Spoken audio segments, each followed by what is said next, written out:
Netanyahu மீதான ட்ரம்பினுடைய கோபமும் விமர்சனமும் 100% உண்மையானது என்று சொல்லி இஸ்ரேலுடைய அமெரிக்காவுக்கான தூதரே இன்றைக்கு வெளிப்படையாக இஸ்ரேலிய ஊடகங்களில் பேசி இருக்கிறத நம்ம பார்க்க முடியும். அதுக்கான காரணமாக அவர் என்ன சொல்றாருன்னு கேட்டா, இஸ்ரேல் ஈரான் மீதான செய்திகளை மிகைப்படுத்தி அமெரிக்க அதிபர் டொனால்ட் ட்ரம்ப் இடத்தில் சொல்லி இருந்தது. சும்மா இருந்த ஈரான் மேல அட்டாக் பண்ணி அமெரிக்காவோட பேரையும் கெடுத்து நம்ம பேரையும் கெடுத்து அமெரிக்கா பலம் மிக்கது என்று இருந்தது. இப்ப ஈரான் தோத்து போயிட்டோங்கிற அளவுக்கு நிலைமையை கொண்டு விட்டுட்டாங்க என்கிற கோபம் அமெரிக்க அதிபர் டொனால்ட் ட்ரம்புக்கு இருக்கிறது என்பதுதான் இன்றைக்கு வெளியாகி இருக்கக்கூடிய செய்திகள் மிக முக்கியமானது. மட்டுமல்லாம ஈரான் போட்டிருக்கக்கூடிய நிபந்தனைகள்ல நாங்க ஹொர்முஸை வெள்ளிக்கிழமை திறக்கணுமா இருந்தா கையெழுத்து போடுறதுக்கு முன்னாடி லெபனான்ல இருந்து எல்லோ பார்டர்லாம் கிடையாது, லெபனானுடைய இன்டர்நேஷனல் பார்டருக்கு மொத்தமா இஸ்ரேலிய ஆக்கிரமிப்பு ராணுவம் பின்னாடி வந்துடணும் என்று மிக தெளிவாக குறிப்பிடப்பட்டிருக்கிறது. அமெரிக்க ஈரான் ஒப்பந்தம் இஸ்ரேல், அமெரிக்கா மற்றும் வளைகுடாவில் இருக்கக்கூடிய நாடுகளுக்கு மிகவும் மோசமானது அப்படிங்கிறாங்க. அமெரிக்காவும் ஈரானும் தான் ஒப்பந்தம் பண்ணியிருக்கிறாங்க. இதுல யாருக்கு லாபம்னா ஈரானுக்கு தான் லாபம். இது அமெரிக்காவுக்கும் நஷ்டம், இஸ்ரேலுக்கும் நஷ்டம், வளைகுடாவில் இருக்கக்கூடிய அரபு நாடுகளுக்கும் நஷ்டம், ஈரானுக்கு மட்டும் தான் இதுல லாபம் இருக்குது அப்படின்னு சொல்லி இஸ்ரேலுடைய ஐநாவுக்கான தூதர் டேனின் டானன் சொல்லியிருக்கக்கூடிய செய்திகளுக்கு மத்தியில் அமெரிக்க அதிபர் டொனால்ட் ட்ரம்பும் அமெரிக்காவும் ஈரான்ட்ட ஏமாந்துட்டாங்க. அமெரிக்க அதிபரை நம்பி இஸ்ரேலிய பிரதமர் பெஞ்சமின் நெதன்யாகுவும் இஸ்ரேலுடைய ராணுவமும் அமெரிக்காட்ட ஏமாந்துட்டாங்க. அமெரிக்காவையும் இஸ்ரேலையும் நம்பி அரபு நாடுகள் எல்லாம் அவங்க ஏமாந்துட்டாங்க. மொத்தத்தில் அரபு நாடுகள் ஏமாந்துருக்குது, இஸ்ரேல் ஏமாந்துருக்கிறது, அதே மாதிரி அமெரிக்க அதிபர் டொனால்ட் ட்ரம்ப் ஏமாந்துருக்கிறாரு. இவங்க அத்தனை பேரையுமே அடிச்சு தூக்கி இருக்கிறாங்க.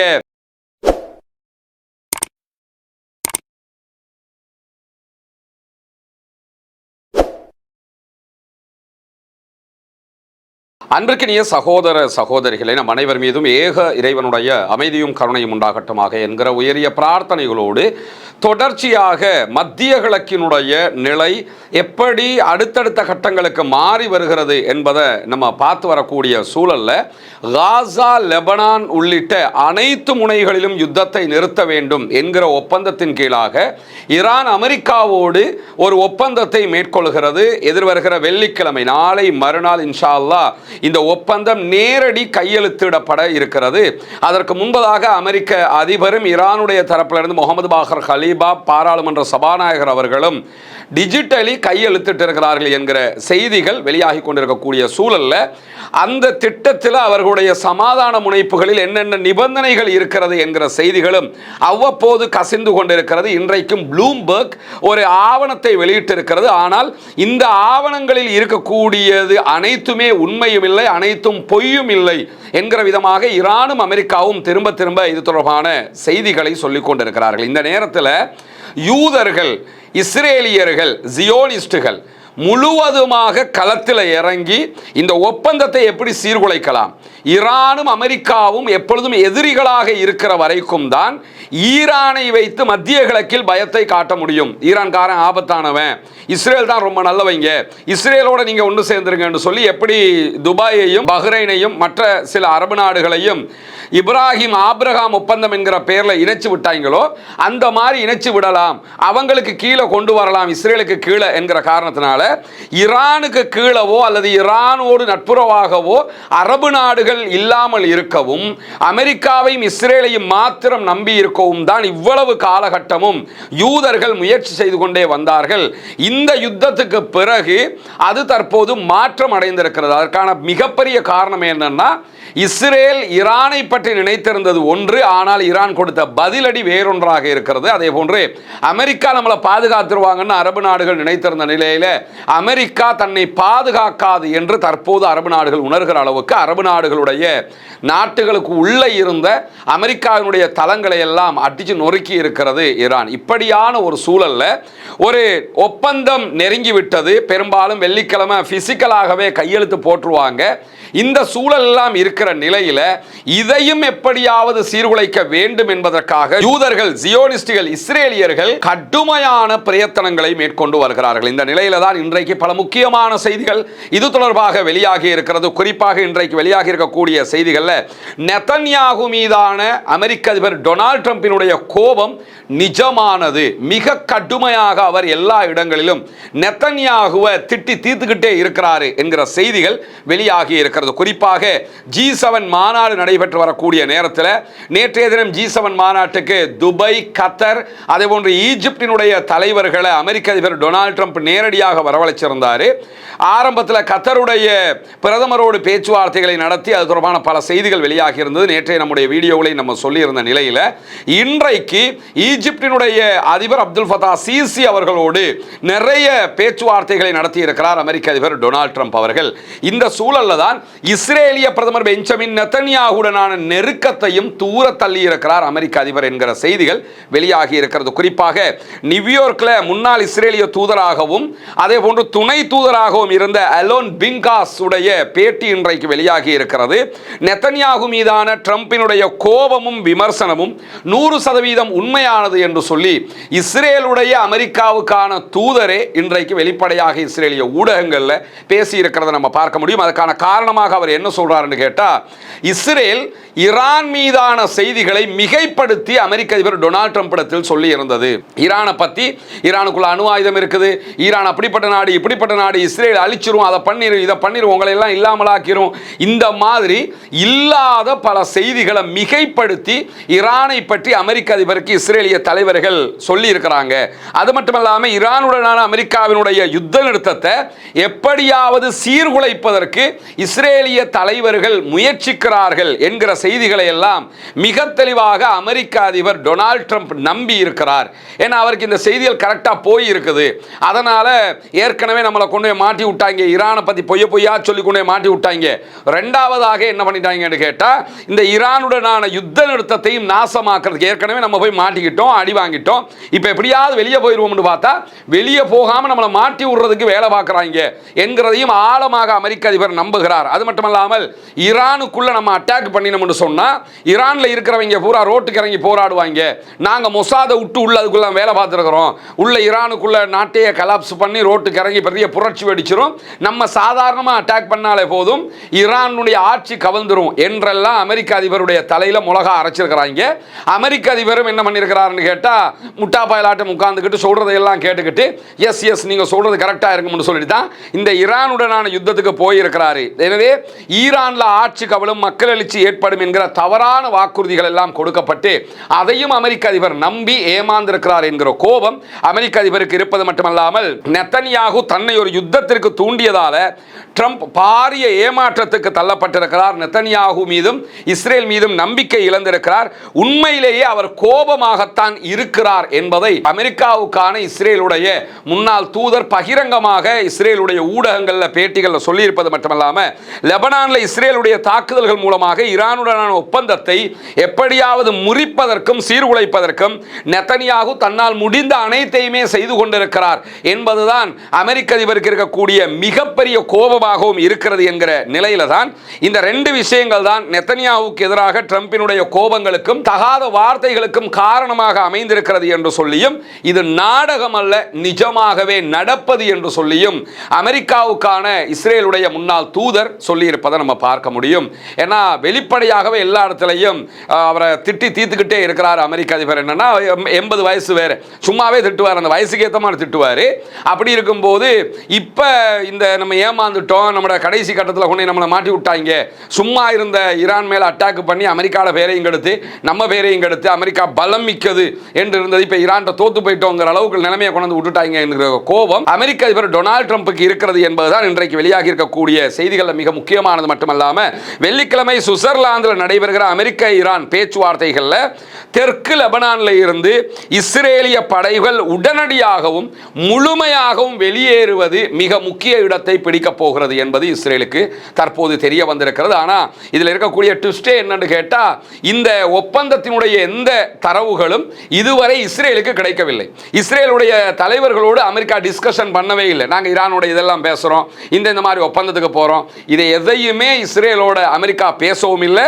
இப்படித்தான் ஒப்பந்தம் போட்டிருக்கோம், இந்த கண்டிஷன்கள் வந்திருக்குது என்கிற தகவல்களை இஸ்ரேலுக்கு பரிமாறவும் இல்லை என்கிறதுனால இன்றைக்கு முழுவதுமே இஸ்ரேலுடைய ஹரேட்ஸாக இருக்கலாம், வைனட்டாக இருக்கலாம், இஸ்ரேலுடைய சேனல் 20, சேனல் 30, எந்த ஒரு சேனல் எடுத்துக்கிட்டாலும் இஸ்ரேலுக்குள்ள இருக்கக்கூடியவங்களே அமெரிக்க அதிபருக்கு எதிராகவும் அவர் நம்மளை ஏமாத்திட்டாரு என்கிற பாணியிலையும், அதே போன்று பெஞ்சமின் நெதன்யாகு ஏமாந்துட்டாப்ல, அமெரிக்காவை நம்பி எப்படியாவது ஈரான் அடிச்சிடலாம் என்று உள்ள போனாரு, கடைசியில் அமெரிக்கா கைவிட்டுட்டு போயிடுச்சு என்கிற விதமாகவும் அவங்களும் கரைஞ்சு கொட்டி கொண்டிருக்கக்கூடிய செய்திகளை நம்ம பார்க்க முடியுது. மொத்தத்தில் அமெரிக்காவுக்குள்ள அமெரிக்க அதிபர் கேவலப்பட்டு போயிருக்கிறாரு, இஸ்ரேலுக்குள்ள இஸ்ரேலிய பிரதமர் பெஞ்சமின் நெதன்யாகு அசிங்கப்பட்டு போய் நிற்கிறாரு என்கிற செய்திகளுக்கு மத்தியில் தான் தெற்கு லெபனான்ல சில பகுதிகளில் தற்போது இஸ்ரேல் தன்னுடைய படைகளை குவித்திருக்கிறது.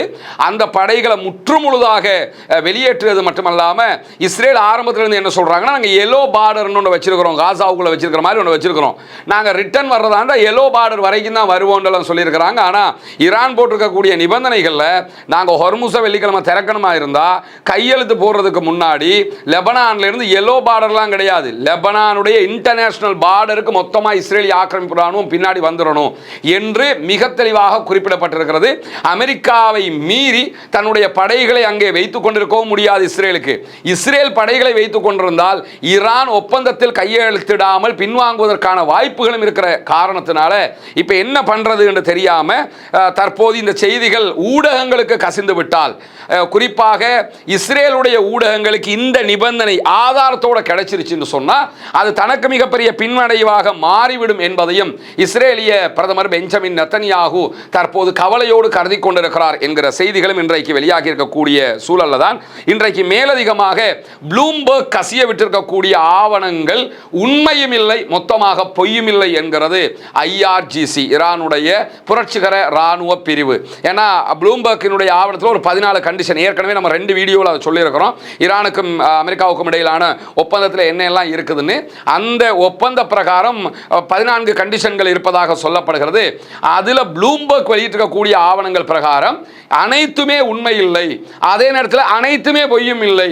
எனவே அதனுடைய உண்மையான ஆவணம் இது அல்ல என்று சொல்லி இன்றைக்கு ஈரான் சொல்லி இருக்கிறத நம்ம பார்க்க முடியும். எனவே உண்மையான ஆவணத்தை அமெரிக்க அதிபர் டொனால்ட் ட்ரம்ப் இன்றைக்கு G7 மாநாட்டில் G7 தலைவர்களுக்கு காட்டியிருக்கிறார் என்று சொல்லி கனடாவினுடைய பிரதமர் சொல்லி இருக்கிறார், கர்னி சொல்லி இருக்கிறார். தலைவர்களுக்கு தான் காட்டியிருக்கிறாங்களே தவிர வேறு ஊடகங்களுக்கு அவங்க இன்னும் கொடுக்கலங்கிறதும் தெளிவாக தெரியக்கூடிய சூழல்ல தான் அமெரிக்க ஈரான் ஒப்பந்தம் இஸ்ரேலுக்கு மிகவும் மோசமானது அப்படின்னு சொல்லி இஸ்ரேலுடைய ஐநாவுக்கான தூதர் சொல்லியிருக்கக்கூடிய செய்திகளும் இன்றைக்கு வெளியாகும். மொத்தத்தில் இஸ்ரேல்காரங்க நெஞ்சிலையும் தலையிலையும் அடிச்சுக்கிட்டு சாகுற அளவுக்கு நிலைமை மாறி போய் இருக்கிறதுங்கிறத விளங்க முடியுது. ஐநாவுக்கான இஸ்ரேலுடைய தூதர் டேனி டார்னன் வெளியிட்டிருக்கக்கூடிய அறிவிப்பில் என்ன சொல்றான்னு கேட்டா, அமெரிக்க ஈரான் ஒப்பந்தம் இஸ்ரேல், அமெரிக்கா மற்றும் வளைகுடாவில் இருக்கக்கூடிய நாடுகளுக்கு மிகவும் மோசமானது அப்படிங்கிறாங்க. அமெரிக்காவும் ஈரானும் தான் ஒப்பந்தம் பண்ணியிருக்கிறாங்க. இதுல யாருக்கு லாபம்னா ஈரானுக்கு தான் லாபம். இது அமெரிக்காவுக்கும் நஷ்டம், இஸ்ரேலுக்கும் நஷ்டம், வளைகுடாவில் இருக்கக்கூடிய அரபு நாடுகளுக்கும் நஷ்டம், ஈரானுக்கு மட்டும் தான் இதுல லாபம் இருக்குது அப்படின்னு சொல்லி இஸ்ரேலுடைய ஐநாவுக்கான தூதர் டேனி டார்னன் சொல்லியிருக்கக்கூடிய செய்திகளுக்கு மத்தியில் மேலதிகமாக இஸ்ரேலுடைய சேனல் 14க்கு அவர் வழங்கி இருக்கக்கூடிய பேட்டியில் என்ன சொல்றாருன்னு கேட்டா, பேச்சுவார்த்தை செயல்முறையை முடிந்தவரை விரைவாக முடிவுக்கு கொண்டு வருவதற்கு முயற்சித்தாரு அமெரிக்க அதிபர் டொனால்ட் ட்ரம்ப். அவசரமா பேசுங்க, அவசரமா ஒப்பந்தம் போடுங்கன்னு இருந்தாரு. இந்த அவசரத்தை ஈரான் துல்லியமாக பயன்படுத்தி கொண்டது. அமெரிக்க அதிபருக்கு மத்திய கிழக்கை விட்டு வெளியே போகணுங்கிற ஒரு அவசரம் இருக்குது, எப்படியாவது நான் ஜெயிச்சிட்டேன்னு சொல்லிக்கிறதுக்காக வெளியே போக நினைக்கிறாரு. இதை பயன்படுத்தி நம்ம போட வேண்டிய நிபந்தனை எல்லாம் போட்டணும்னு ஈரான் எல்லாத்தையும் போட்டாங்க. அமெரிக்க அதிபர் டொனால்ட் ட்ரம்ப் ஈரான் சிக்கிட்டாரு, ஏமாந்துட்டாரு அப்படின்னு சொல்லி ஐநாவுக்கான இஸ்ரேலுடைய தூதர் சொல்லியிருக்கக்கூடிய பேச்சுக்களை நம்ம பார்க்க முடியும். மொத்தத்தில் என்ன சொல்ல வர்றாங்கன்னு கேட்டா, அமெரிக்க அதிபர் டொனால்ட் ட்ரம்பும் அமெரிக்காவும் ஈரான்ட்ட ஏமாந்துட்டாங்க. அமெரிக்க அதிபரை நம்பி இஸ்ரேலிய பிரதமர் பெஞ்சமின் நெத்தன்யாகவும் இஸ்ரேலுடைய இராணுவமும் அமெரிக்காட்டை ஏமாந்துட்டாங்க. அமெரிக்காவையும் இஸ்ரேலையும் நம்பி அரபு நாடுகள் எல்லாம் அவங்க ஏமாந்துட்டாங்க. மொத்தத்தில் அரபு நாடுகள் ஏமாந்துருக்குது, இஸ்ரேல் ஏமாந்துருக்கிறது, அதே மாதிரி அமெரிக்க அதிபர் டொனால்ட் ட்ரம்ப் ஏமாந்துருக்கிறாரு. இவங்க அத்தனை பேரையுமே அடிச்சு தூக்கி இருக்கிறாங்க ஈரான்காரங்க என்கிற செய்திகளை தான் முழுமையாக அவங்க இன்றைக்கு சொல்லக்கூடிய காட்சிகளுக்கு மத்தியில் இந்த ஐநாவுக்கான இஸ்ரேலுடைய ஒரு தூதர் ஒரு பொடி வச்சு ஒரு பேச்சை பேசுறாரு. என்னன்னு கேட்டால் ஒன்றும் நம்ம யோசிக்க தேவையில்லை, நம்ம கொஞ்சம் வெயிட் பண்ண வேண்டி இருக்குது. ஏன்னு கேட்டால் எந்த முடிவுக்கு நம்ம அவசரப்பட்டு போகக்கூடாது. பேச்சுவார்த்தைகளை தொடர்வதற்கான ஒரு கட்டமைப்பு மட்டும்தான் இப்போ உருவாக்கப்பட்டிருக்குது. கட்டமைப்பு ஃப்ரேம்வொர்க் கொண்டு தான் உருவாக்கியிருக்காங்க. அடுத்து 60 நாள் இருக்குது, அதுக்குள்ளே இது எப்படியாவது நாசமாக்குறதுக்கு வழி இருக்கான்னு பார்த்துக்கலாம்ங்கிற பாணியில் அவருடைய அறிவிப்புகளை சொல்லியிருக்கக்கூடிய சூழல்ல அமெரிக்க அதிபர் டொனால்ட் ட்ரம்ப் G7 மாநாட்டில் போய் நின்று நான் ஜெயிச்சிட்டேன், அமெரிக்கா ஜெயிச்சிருச்சு, ஈரான்ல நாங்கள் தான் ஜெயிச்சோம் அப்படின்னு சொல்லி திரும்ப திரும்ப சொல்லி கொண்டிருக்கக்கூடிய சூழல்ல ட்விட்டரில் எக்ஸில் ஒரு முக்கியமான செய்தி பரவி கொண்டிருக்கிறது. அவர் எக்ஸில் ஒரு 3 மாதத்துக்கு முன்னாடி வெளியிட்ட செய்தியில் என்ன சொல்கிறாருன்னு கேட்டால் ஈரானியர்கள் யுத்தத்தில் தோற்றுவிட்டார்கள், பேச்சுவார்த்தை மேசையில் ஜெயிப்பார்கள், அவங்க யுத்தத்தில் தோத்தாலும் பேச்சுவார்த்தையில் தோக்க மாட்டாங்க, அவ்வளோ தெளிவாக பேச்சுவார்த்தை நடத்துவாங்க அப்படின்னு அவர் சொன்ன அந்த ஸ்க்ரீன்ஷாட்டை இப்போ நெட்டிசன்கள் பரப்பி கொண்டு இருக்கிறாங்க. இன்டர்நேஷனல் மீடியாவில் அதை இடம் பிடிச்சிருக்கு. என்னென்னு கேட்டால் யுத்தத்தில் ஜெயிச்சிட்டோம்னு இப்போ சொல்கிறீங்க, ஆனால் நீங்களே என்ன சொல்லியிருக்கிறீங்கன்னு கேட்டால் அவன் யுத்தத்தில் தோத்தாலும் பேச்சுவார்த்தையில் ஜெயிப்பான்னு சொல்லியிருக்கிறீங்க, அவன் இப்போ பேச்சுவார்த்தையில் ஜெயிச்சிருக்கிறான் என்பதை சுட்டி காட்டுகிறார்கள் அத்தனை பேரும் என்கிற காட்சிகளை நம்ம எக்ஸில் முழுமையாக இந்த செய்திகளை பார்க்க முடிகிறது. அதே நேரத்தில் 2015ஆம் ஆண்டு அமெரிக்கா உள்ளிட்ட மேற்கு நாடுகள் குறிப்பாக யூரோப்பிய யூனியனும் அமெரிக்காவும் இணைந்து ஈரானோடு ஒரு அணு ஆயுத தடுப்பு ஒப்பந்தத்தை செய்து கொண்டிருந்தார்கள். அந்த ஒப்பந்தம் தொடர்பாக ஒபாமா மீது மிக கடுமையான விமர்சனம் ஒன்றையும் இன்றைக்கு வைத்திருக்கிறார் அமெரிக்க அதிபர் டொனால்ட் ட்ரம்ப். G7 மாநாட்டில் வெளிப்படையாகவே எந்த அளவுக்கு பேசியிருக்கிறார் கேட்டால் 2015 அணுசக்தி ஒப்பந்தத்தை ஒப்புக்கொள்றதுக்காக பராக் ஒபாமா ஈரானுக்கு பில்லியன் கணக்கான டாலர்கள் பணத்தை லஞ்சமாக கொடுத்தார், நாங்கள் காசாவது உங்களுக்கு தான் இதுக்கு ஒத்துக்கொள்ளுங்க என்று சொல்லித்தான் ஈரான் அவர் ஒப்புக்கொள்ள வச்சார் என்று சொல்றவர் என்ன சொல்றாருன்னு கேட்டால் அமெரிக்காவினுடைய வங்கிகளில் இருந்து 1.7 பில்லியன் அமெரிக்க டாலர்கள் கேஷாக அமெரிக்காவினுடைய போயிங் 757 என்கிற ஒரு விமானத்தில் மொத்தமாக ஏற்றப்பட்டு கொண்டு போய் ஈரானில் இறக்கி விடப்பட்டுச்சு. அமெரிக்காவினுடைய டாலர்களையே கேஷாக கொண்டு போய் இறக்கினாங்க. ஈரானில் இறக்கினது மட்டுமல்லாமல் அந்த விமானத்துக்கு பக்கத்தில் நின்றுக்கிட்டு ஈரான்காரங்க என்ன சொன்னாங்க தெரியுமா, ஃபோட்டோ எல்லாம் எடுத்துக்கிட்டாங்களாம். 2015 விமானத்துக்கு பக்கத்தில் 2 ஃபோட்டோ எல்லாம் எடுத்துக்கிட்டு சொன்னாங்களாம், கடவுளே அப்படின்னு சொல்லி கூப்பிட்டு எங்களுக்கு அவர் கொடுக்கக்கூடிய இந்த பணத்தை பாருங்க, எவ்வளவு பணம் நமக்கு அள்ளி தந்துக்கிட்டு இருக்கிறார் ஒபாமான்னு சொல்லிட்டு மேலதிகமாக அவர் என்ன சொல்றாருன்னு கேட்டால் ஈரானியர்கள் மேலதிகமாக அந்த இடத்துல பேசும்போது ஒபாமாவை பார்த்து சிரிச்சாங்க.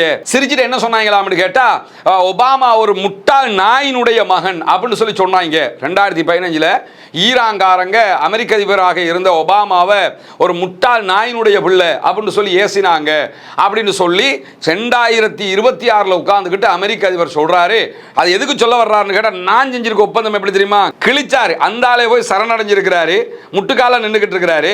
நின்றுபிட்டு என்ன சொல்றாருன்னு கேட்டால் ஒபாமா செஞ்சது தான் பிழை, நான் கரெக்டாக செஞ்சிருக்கேன்னு காட்டணும்ல, அதுக்காக ஒபாமாவை இவ்வளோ கேவலமாக எல்லாம் பேசுனாங்க. ஆனால் காசெல்லாம் அவர் கொடுத்தாரு, கொடுத்து லஞ்சம் கொடுத்து தான் வேலையை முடிச்சாரு தவிர என்ன மாதிரியா அப்படின்னு இருக்கிறாரு. ஆனால் இவருக்கு தெரிய மாட்டேங்குது 300 பில்லியன் அமெரிக்க டாலர் தர்றேன்னு சொல்லியிருக்கிறது. அந்த ஆளாவது 1.7 பில்லியன் அமெரிக்க டாலர் தான் கொடுத்திருக்கிறாரு. இந்த ஆளுடைய ஒப்பந்தம் என்ன கேட்டால் 300 பில்லியன் அமெரிக்க டாலர்கள் ரீகன்ஸ்ட்ரக்ஷனுக்காக ஈரானுக்கு தருவதாக சொல்லி இருக்கிறார். அதனால தான் அந்த ஒப்பந்தத்தையே வெளியே போடாமல் இருக்கிறார் என்கிற விமர்சனங்கள் தொடர்ந்து எழக்கூடிய நிலையில் 300 பில்லியன் தர்றங்கிற நீ உட்கார்ந்துக்கிட்டு 1.7 பில்லியன் கொடுத்தவனுக்கு இவ்வளவு கேவலமா பேசலாமாப்பா என்கிற அளவில் இன்றைக்கு அமெரிக்கர்களே அமெரிக்க அதிபர் டொனால்ட் ட்ரம்பை கலாய்க்கக்கூடிய நிலை உருவாக்கி இருப்பது மட்டுமல்லாமல் ஈரானில் அமெரிக்கா முதலீடு செய்யுமா என்று G7 மாநாட்டில் பத்திரிகையாளர்கள் அமெரிக்க அதிபரிடத்தில் கேட்ட நேரத்தில் இல்லை ஈரானில் அமெரிக்கா முதலீடு செய்யாது, நாங்கள் இன்வெஸ்ட் பண்ண மாட்டோம். அதே நேரத்தில் அரபு நாடுகள் இன்வெஸ்ட் பண்ணுமான்னு கேட்கும்போது அரபு நாடுகள் இன்வெஸ்ட் பண்ணுவதற்கு வாய்ப்பு இருக்கிறது, அவங்க பண்ணினாங்கண்டா நல்லது, கொஞ்சம் காலம் எடுக்கும், அவங்க பார்ப்பாங்க, ஈரானை பார்த்துட்டு ஈரானில் அவங்க இன்வெஸ்ட் பண்ணுவதற்கான நிறைய வாய்ப்பு இருக்கு, அப்படி இன்வெஸ்ட் பண்ணினாங்கன்னா அதுதான் சரியானதும் கூட அப்படிங்கிறாரு. இந்த என்ன சொல்ல வர்றாருன்றது ஒரு பக்கமும் புரியாத அளவுக்கு நிலைமை இருக்குது. ஒரு பக்கம் இஸ்ரேலை திட்டி தீக்கிறாரு, திடீர்னு இஸ்ரேல் சூப்பரும்பாரு, இந்த பக்கம் வந்து அரபு நாடுகளை திட்டி தீப்பார். இப்போ அரபு நாடுகள் ஈரான்லேயே போய் நீங்கள் இன்வெஸ்ட் பண்ணுறது சூப்பர் அப்படிங்கிறாரு.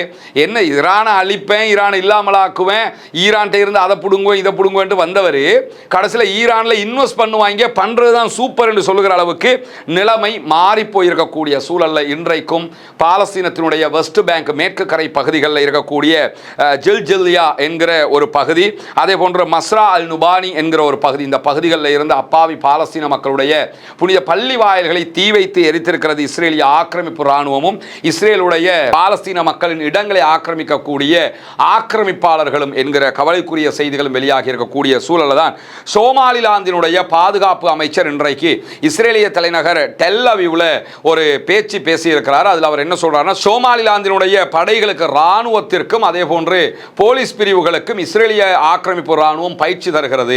ஆனால் அங்கே நாங்கள் எந்த ஒரு இஸ்ரேலுடைய இராணுவ தளத்தையும் அமைக்கல அப்படிங்கிறாரு. சோமாலியாவில் இருந்து பிரிந்து தனியான நாடு என்று அறிவித்துக் கொண்டவர்கள் சோமாலிலாந்து. உலகத்தில் யாருமே சோமாலிலாந்து தனி நாடாக ஒப்புக்கொள்ளல.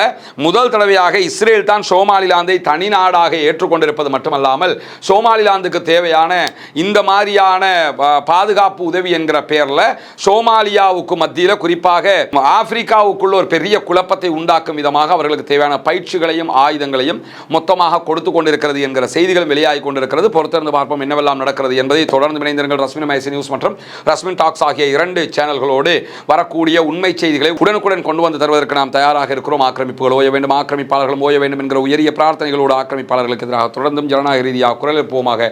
வாஹர் தவானா அல்ஹம்துலில்லாஹி ரப்பில் ஆலமீன்.